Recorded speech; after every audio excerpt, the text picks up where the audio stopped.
evaluate the following limit ಈ ಪೂರ expression as x tends to 0.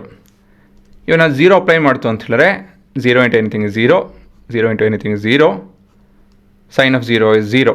So ಇದೆಲ್ಲ ಬಂದು ಏನಾಗುತ್ತೆ 0/0 ಆಗುತ್ತೆ. ಹಾಗಾಗಿ ನಾನು ಅಪ್ಲೈ ಮಾಡೋದಕ್ಕಲ್ಲ ಡೈರೆಕ್ಟಾಗಿ. ಸೊ ಏನಂತ ಹೇಳಿ ಬರೀತೀನಿ, when x is equal to 0 we get the result in the form of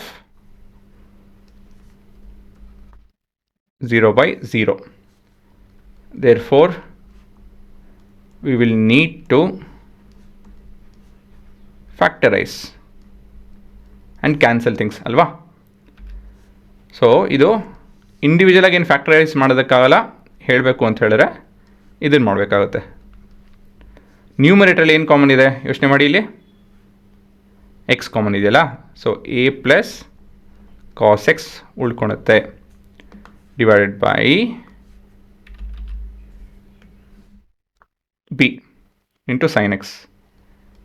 ಇದನ್ನು ನಾನು ಏನು ಮಾಡ್ಬೋದು ಅಂತ ಹೇಳಿದ್ರೆ, ನೋಡಿ ಬಿ ಇಸ್ ಎ ಕಾನ್ಸ್ಟೆಂಟ್ ಅಲ್ವಾ, ಬಿ ಇಂಟು ಸಮ್ ಫಂಕ್ಷನ್ ಇದೆ and the limit is applied across x as x tends to 0. B chances ಏನು, b is a constant. So ನಾವು ಈ ರೂಲ್ ಪ್ರಕಾರ for every real number alpha I can take out alpha ಅಲ್ವಾ. Third rule ನೋಡ್ಕೊಳ್ಳಿ. So with that rule I can take out 1/b out. ಇವಾಗ limit x tends to 0, x ಉಳ್ಕೊಂಡಿದೆ ಮತ್ತು ಡಿನಾಮಿನೇಟಲ್ಲಿ sine x ಉಳ್ಕೊಂಡಿದೆ. ಸೊ ಏನು formula ಇದು ಅಲ್ವಾ, limit sine x by x as x tends to 0 it's equal to 1. ಹಾಗಾಗಿ ನಾನು ಈ ರೀತಿಯಲ್ಲಿ ಬರ್ಕೊಂಡೆ.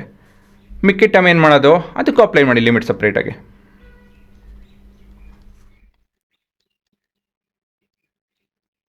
ಸೊ ಇವಾಗ ಏನಾಗ್ತಿದೆ ಇದು, so this will turn out to B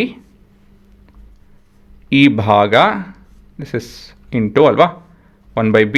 ಇದು ಹಾಗೆ ಇರುತ್ತೆ, ಇದು 1 ಆಗುತ್ತೆ, ಇದೇನಾಗುತ್ತೆ ಇಲ್ಲಿ ಎ ಆಗುತ್ತೆ ಮತ್ತು ಇದು ಕಾಸ್ ಆಫ್ 0 ಆಗುತ್ತೆ. ಸರಿನಾ.